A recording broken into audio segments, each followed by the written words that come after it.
पत्नियां हैं। क्या क्या नाम है? कौशल्या, कैकेयी, सुमित्रा।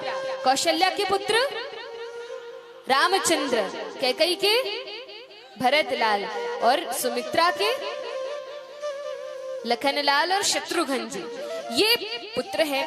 तो दशरथ जी जो कि राजा है, रामचरितमानस में बड़ा सुंदर वर्णन है, वाल्मीकि रामायण में बड़ा सुंदर वर्णन है, और नवम स्कंद में श्री शुकदेव गोस्वामी जो भागवत के चूड़ामणि हैं, उन्होंने भी शुक रामायण का बहुत सुंदर वर्णन किया है। कहते हैं कि महाराज दशरथ के पास सब था, पुत्र नहीं थे। कई संतों से सुना था, आशीर्वाद दिया था तुम्हारे 4 पुत्र होंगे। बुढ़ापा आ गया, कान के पास के बाल सफेद होने लगे, अभी तक तो एक भी पुत्र नहीं है। तब गुरुदेव के पास गए, वशिष्ठ जी के पास। वशिष्ठ जी ने कहा कोई बात नहीं, आपकी जो बेटी है शांता, कौशल्या मैया की पहले एक पुत्री थी जिनका वाल्मीकि रामायण में वर्णन है, जिनका नाम था शांता। उन शांता को रोमपाद महाराज को गोद दे दिया गया था और उनका विवाह हुआ ऋष्यशृंग मुनि के साथ। कहा यदि ऋष्यशृंग मुनि पुत्रेष्टि यज्ञ करेंगे तो आपके यहाँ पुत्रों का जन्म होगा। कहा ठीक है। गए, यज्ञ किया और तब यज्ञ में खीर आती है, पायस आता है, तीनों रानियों को बांटा जाता है। किस किस प्रकार से बांटा गया वह सारा वर्णन है। और तब जब सारी रानियों को खीर बांट दी, उनके गर्भ में ये भगवान दिव्य रूप से आकर विराजमान हो जाते हैं। देखिए, हमारे जन्म लेने में और भगवान के जन्म लेने में बहुत अंतर है। जैसे हमारा जन्म होता है, 9 महीने पेट में सड़ना पड़ता है नरक जैसा, फिर निकलते हैं रोते हुए, कहाँ आ गए, और फिर खेल खिलौनों में व्यस्त हो जाते हैं। वैसे भगवान का जन्म नहीं होता। भगवान प्रकट होते हैं अपनी इच्छा से। जन्म कर्म च मे दिव्यम एवं यो वेत्ति तत्वतः त्यक्त्वा देहम पुनर्जन्म नैति मामेति सोऽर्जुन। और यदि कोई व्यक्ति भगवान के जन्म और कर्म को समझ ले, भगवान के जन्म और कर्म की प्रकृति को जान ले, तो क्या होगा? भव सागर से उसका कल्याण हो जाएगा, वो तर जाएगा। तो इसी प्रकार से कथा है, जब यज्ञ किया गया, भगवान ने संकल्प लिया कि ठीक है हम प्रकट होंगे, और भगवान श्री रामचंद्र का सुंदर मधुमास में, सुंदर ऋतु में, नक्षत्र में, नवमी तिथि पर अवतरण होता है। बोलिए श्री रामचंद्र भगवान की जय। हम केवल स्तुति के माध्यम से श्री रामचंद्र का अभिवादन करते हुए, उनका स्मरण करते हुए आगे कृष्ण जन्म की ओर आगे बढ़ते हैं। भय प्रगट कृपाला दीन दयाला कौसल्या हितकारी हर्षित महतारी मुनि मनहारी रूप विचारे लोचने अभिरामा तनु घन श्यामा निज आयुध भुज चारी भूषण वनमाला नयन विशाला शोभा सिंधु करारे तुम कर जोरी स्तुति तोरी यही विधि करऊं अनंता माया गुण ज्ञानातीत वेद पुराण अनंता करुणा सुख सागर सब गुण आगर जही गावहि श्रुति संता सो मम हित लागी जन अनुरागी भयउ प्रगट श्रीकंता ब्रह्मांड निकाया निर्मित माया रोम रोम प्रतिवेद कहे मम उर सोबासी यह उपहासी सुनत धीर मति फिर न रहे उपजा जब ज्ञाना प्रभु मुस्काना चरित बहुत विधि कीन चहे कही कथा सुहाई मात बुझाई जय प्रकार सुत प्रेम माता पुनि बोली सोमति डोली तजहु तात यह रूपा की जैसी सुलीला की प्रिय शीला यह सुख परम रूपा सुनी वचन सुजाना रोदन ठाना हुई बालक सुर भूपा यह चरित जगावहि हरि पद पावहि देना परहि भव खूपा विप्रधेनु सुर संत हिता लीन मनुज अवतार निज इच्छा निर्मित तनु माया गुण गोपाल सियावर रामचंद्र प्राकट्य होता है और आगे की कथा आप सभी ने कई बार श्रवण की है, किस प्रकार से रावण पर विजय प्राप्त करते हैं। फिर अयोध्या में 14 वर्ष के वनवास के पश्चात आते हैं, श्री रामचंद्र लीला करते हैं। आगे चंद्रवंश में यदुवंश का बड़े विस्तार से वर्णन किया, एक एक राजा के बारे में बताया, ये राजा ऐसे हुए, ये राजा ऐसे हुए, सबकी कथा का विस्तार से ययाति महाराज की कथा का वर्णन किया। और फिर नवम स्कंद के अंत में कहा, परीक्षित ठीक है, अब हम आगे बढ़ते हैं कथा में। परीक्षित जी कहते हैं, प्रभु आपने सूर्यवंश का इतने विस्तार से वर्णन किया, चंद्रवंश का, यदुवंश का इतने विस्तार से वर्णन किया, और जब कृष्ण बलराम की बात आई तो केवल इतना बता दिया कि देवकी वसुदेव के घर में भगवान कृष्ण ने जन्म लिया और रोहिणी के गर्भ से बलराम जी ने जन्म ले लिया, और कहते हैं आगे बढ़े। नहीं नहीं भगवान, मैं तो इनकी ही कथा विस्तार से सुनना चाहता हूँ। सुखदेव जी ने कहा, अच्छा। सुखदेव जी तो प्रतीक्षा ही कर रहे थे, देख ही रहे थे कि मेरे इस श्रोता में भगवान के विषय में जानने की कितनी उत्कट अभिलाषा है। जब वक्ता देखते हैं कि श्रोता के हृदय में अभिलाषा है सुनने की, तब और बताते हैं, और अधिक कथा कहते हैं, और विस्तार से चरित्रों को कहते हैं।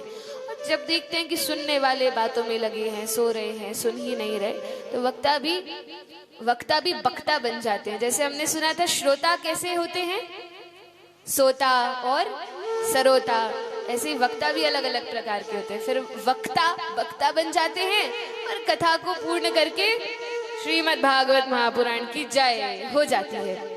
लेकिन आप सभी लोग तो ऐसे नहीं हैं, आप सभी लोग तो अत्यंत श्रेष्ठ कोटि के बहुत सुंदर श्रोता हैं। प्रथम दिवस से ही बहुत ध्यान से कथा सुन रहे हैं, कथा में उत्तर भी दे रहे हैं, बड़ी प्रसन्नता की बात है। दशम स्कंद में श्री शुकदेव जी वर्णन करते हैं कि भगवान की कथा से 3 लोगों का कल्याण होता है। किस किस का कल्याण होता है? तो शुकदेव जी ने कहा, भगवान की कथा श्रवण करने से, भगवान की कथा जब होती है, किन किन का कल्याण होता है? कहा, जो श्रोता है उनका कल्याण होता है, जो कथा सुन रहे हैं उनका कल्याण होता है। और किसका कल्याण होता है? कहा, जो कथा कह रहे हैं उनका भी कल्याण हो जाता है। श्रोता का, वक्ता का कल्याण होता है। और किसका कल्याण होता है?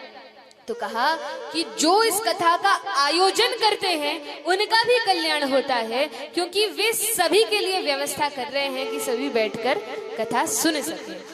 तो इन तीनों का कल्याण भगवान की कथा के माध्यम से होता है, श्रोता, वक्ता और यजमान का। आगे वर्णन किया कि यदुवंश में एक महाराज हुए जिनका नाम था देवमीड़ महाराज। क्या नाम था? देवकी नहीं, देवमीड़ महाराज। और इन देवमीड़ महाराज की 2 पत्नियां थी, एक वैश्य पत्नी और एक क्षत्रिय पत्नी।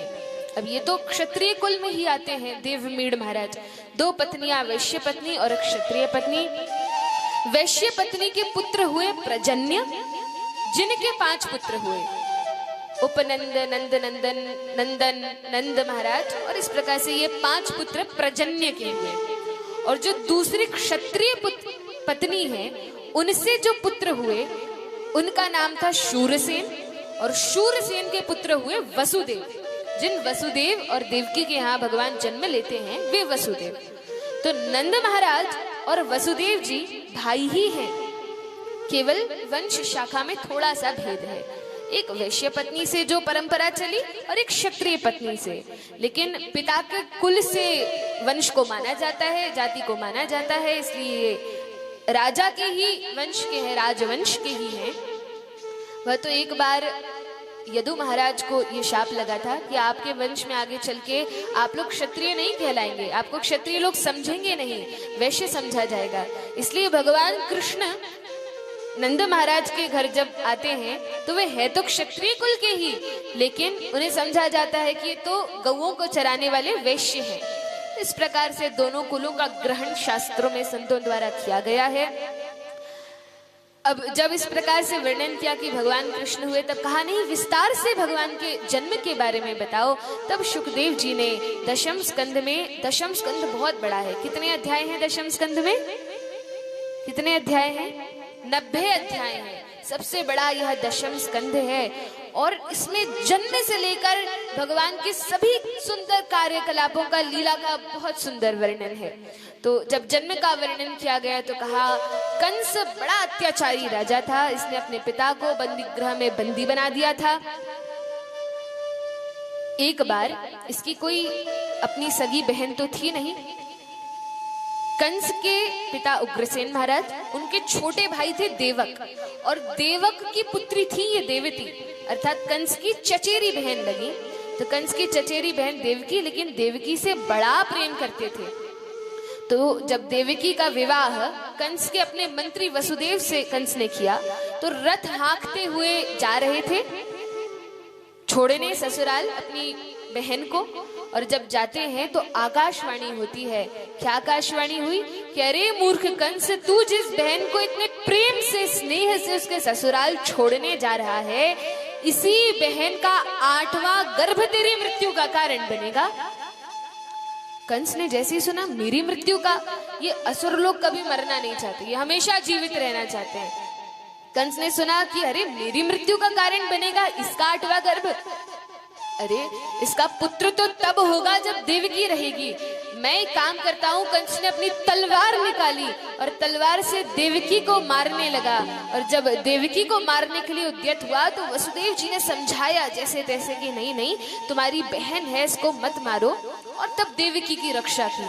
तो भी कंस ने कारागृह में बंद कर दिया और वचन दिया वसुदेव जी ने कंस को कि देखो, इस देवकी के जितने पुत्र होंगे, केवल 8वां नहीं, पहले पुत्र से जितने पुत्र होंगे मैं सब तुम्हें ला कर दूंगा, तुम्हारी इच्छा है, जो उनका करना हो करना।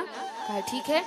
वसुदेव महाराज का पहला पुत्र हुआ, लाकर कंस के चरणों में रख दिया। लो कंस, ये तुम्हारी बहन का पुत्र, अब तुम चाहो तो उसको जीवित रखो, तुम चाहो तो मार दो। कंस ने सोचा पहले पुत्र से मुझे क्या भय है, मुझे तो 8वें गर्भ से संकट है, ठीक है मैं इसको भेज देता हूँ। कंस ने कहा ले जाओ, मुझे इससे भय नहीं है।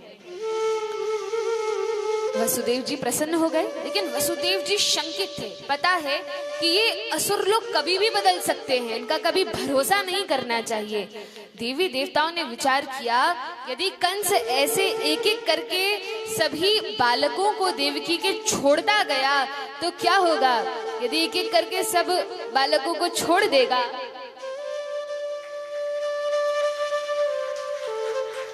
यदि एक एक करके सब बालकों को छोड़ देगा तो इसके पापों को घड़ा भरेगा नहीं, और जब तक पापों का घड़ा नहीं भरेगा तब तक हमारे प्रभु का प्राकट्य कैसे होगा।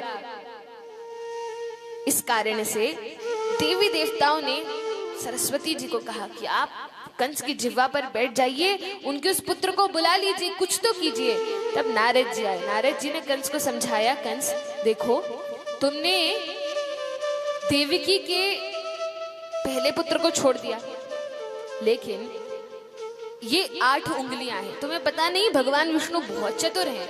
ये 8 उंगलियां हैं, गिनो पहली कौन सी है। कंस ने कहा पहली ये है 1 2 3 4 5 6 7 8। नारद जी ने कहा यहाँ से गिनो, तो कहा ये 1 2 3। नारद जी ने कहा देखो, जो पहली थी वो 8वीं हो गई, जो 8वीं थी वो पहली हो गई। इसी प्रकार पता नहीं वो छलिया विष्णु कहाँ से गिनती शुरू कर दे, 8वें को पहला बना दे, पहले को 8वां बना दे। तुम्हें पता नहीं पहले भी एक बार बलि को छला था, बड़ा छलिया है, उस पर विश्वास मत करो। कंस ने कहा अच्छा महाराज ठीक है। तब तो कंस ने वसुदेव जी को बुलाया, अरे आपका जो बालक है लेकर आइए, और बड़ी नृशंसता पूर्वक उस बालक को दीवार पर पटक कर मार दिया। और केवल एक बालक को नहीं, देवकी के पहली संतान, दूसरे पुत्र, तीसरे पुत्र, चौथे, पांचवे, ऐसे करके 6 बालकों का कंस ने वध कर दिया। 7वें गर्भ में तो साक्षात संकर्षण भगवान आ गए, बलराम जी आ गए। अब यदि बलराम जी देवकी के यहाँ जन्म ले लेते और कंस का पाला बलराम जी से पड़ जाता तो कंस की लीला बलराम जी वहीं पर समाप्त कर देते। नाग रूप में है, एक बार फुफकारते, एक बार मारते, कंस का राम नाम सत्य हो जाता, भगवान का प्राकट्य ही नहीं हो पाता, लीला ही नहीं हो पाती। तो भगवान ने क्या करा, योग माया से कहा देखो योग माया, जाओ और जाकर देवकी के गर्भ में जो हमारे भैया बलराम जी हैं, इन्हें चुपचाप जाकर देवकी के गर्भ से रोहिणी के गर्भ में स्थापित कर दो। योग माया ने कहा ठीक है प्रभु। तो देवकी के गर्भ से लेकर, क्योंकि उन्हें संकर्षित किया गया और रोहिणी के गर्भ में डाला, तो इसलिए बलराम जी का एक और नाम क्या है? संकर्षण, यह नाम पड़ गया। अब तो भगवान गर्भ में आए। लोगों ने सोचा कि देवकी के 7वें गर्भ का गर्भपात हो गया। कंस ने भी यही विचार किया। 8वें गर्भ में जब स्वयं भगवान कृष्ण आए तो देवकी मैया ऐसी सुंदर लग रही हैं, मुख पर ऐसा तेज है, कंस को बड़ा भय है। हो ना हो यही वह 8वां गर्भ है। सही भविष्यवाणी हुई थी। कंस का भय प्रतिदिन बढ़ता जाए, लेकिन जैसे ही उचित समय आया और अब भगवान को प्रकट होना था, अष्टमी की यह तिथि थी, भाद्रपद का मास था, संकल्प ले लिया कि अब मैं प्रकट होऊंगा। इच्छा कर ली। सभी देवी देवता पहले ही जाकर प्रकट हो गए लीला में सहयोग करने के लिए। और बुधवार का दिन था, सुंदर रोहिणी नक्षत्र था। भगवान ने देवताओं के कल्याण के लिए कब कब भगवान अवतार लेते हैं? यदा यदा हि धर्मस्य ग्लानिर्भवति भारत अभ्युत्थानमधर्मस्य तदात्मानं सृजाम्यहम् परित्राणाय साधूनां विनाशाय च दुष्कृतां धर्म संस्थापनार्थाय संभवामि युगे युगे। अब धर्म की संस्थापना करने के लिए, दुष्टों का विनाश करने के लिए भगवान को प्रकट होना था। और यदुकुल में देवकी के गर्भ से कंस की जेल में भगवान प्रकट होते हैं। बोलिए नंद नंदन भगवान की जय। तो यहाँ पर वसुदेव महाराज और देवकी मैया का भी प्राकट्य हो गया है। आइए बड़े भाव से कृष्ण जन्म को मनाएंगे और उसके पश्चात माधव प्रभु के प्रवचन की ओर बढ़ेंगे। बोलिए वृंदावन बिहारी लाल की जय।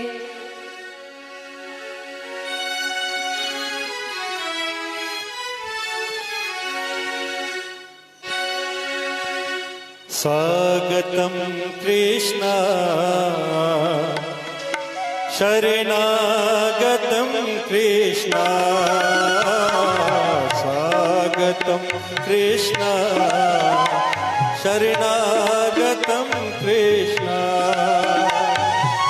स्वागतं सुस्वागतं शरणागतं कृष्ण स्वागतं सुस्वागतं शरणागतं कृष्ण स्वागतं कृष्ण शरणागतं कृष्ण स्वागतं कृष्ण सुस्वागतं कृष्ण।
स्वागतम कृष्ण शरणागतम कृष्ण स्वागतम कृष्ण शरणागतम कृष्ण शरणागतम कृष्ण शरणागतम कृष्ण। खुल गए सारे ताले, ओए क्या बात हो गई। खुल गए सारे ताले, ओए क्या बात हो गई। जब से जन्मे कन्हैया करामात हो गई। जब से जन्मे कन्हैया करामात हो गई। ओ खुल गए सारे ताले, वाह क्या बात हो गई। खुल गए सारे ताले, वाह क्या बात हो गई। हाँ जब से जन्मे कन्हैया करामात हो गई। जब से जन्मे कन्हैया करामात हो गई। फागुन घोर अंधेरा कैसे रात हो गई। फागुन घोर अंधेरा कैसी रात हो गई। जब से जन्मे कन्हैया करामात हो गई। जब से जन्मे कन्हैया करामात हो गई।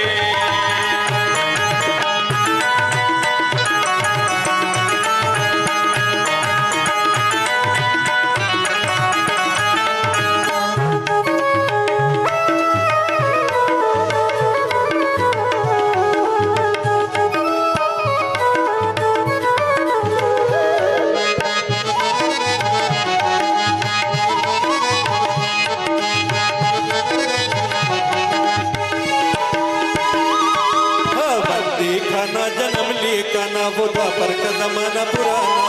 हाँ बंदी खाना जन्म लिए काना, द्वापर का जमाना पुराना।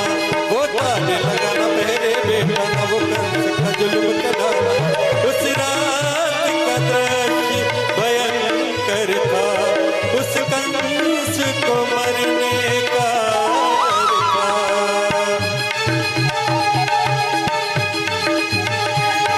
हो बादल छाए उमड़ाए, हाँ बरसात हो गई।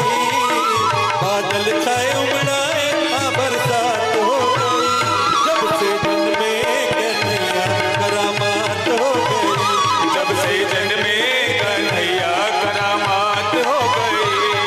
और खुल गए सारे ताले, वाह क्या बात हो गई। खुल गए सारे ताले, वाह क्या बात हो गई। और जब से जन्मे कन्हैया करामात हो गई।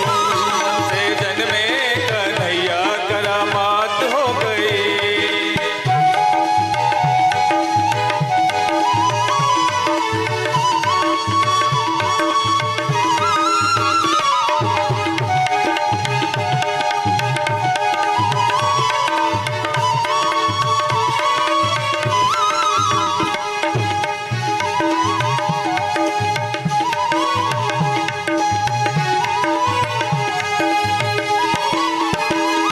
वो दिल के काले पड़े थे पाले, वो काल के हवाले होने वाले। दिल के काले पड़े थे पाले, काल के हवाले होने वाले। दिल के काले पड़े थे पाले, काल के हवाले होने वाले। वसुदेव ने श्याम को उठाया, टोकरी में श्री श्याम को लिटाया था। गोकुल भाई हर्षाए, कैसी बात हो गई। गोकुल भाई हर्षाए, कैसी बात हो गई। जब से जन्मे कन्हैया मुलाकात हो गई। जब से जन्मे कन्हैया करामात हो गई। जब से जन्मे कन्हैया करामात हो गई। जब से जन्मे कन्हैया करामात हो गई। हाँ खुल गए सारे ताले, ओए क्या बात हो गई। खुल गए सारे ताले, वाह क्या बात हो गई। हाँ जब से जन्मे कन्हैया करामात हो गई। जब से जन्मे कन्हैया करामात हो गई।